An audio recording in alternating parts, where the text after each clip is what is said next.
প্রথমে ভিডিওটি দেখো, তারপরে কিছু ফানি কমেন্টস চেক করব। চলো লেটস গো, চলো। অফিসার চেঞ্জ করে নির্বাচন হয় না। যখন তারা দেখছে সবকিছু করেও কিছু হচ্ছে না, তখন হয় দুটো জিনিস কাজ করবে, হয় নতুন ভোটারদের অ্যাড করো, নইলে এক্সিস্টিং যারা বাংলার ভোটার আছে ডিলিট করো।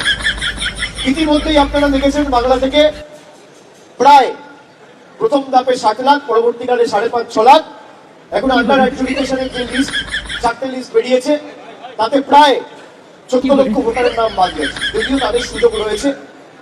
तो चलिए शुरू करते हैं। হে ভগবান, অভিষেকে কেন পাগল বানালে? অত পুরোপুরি পাগল হয়ে গেছে।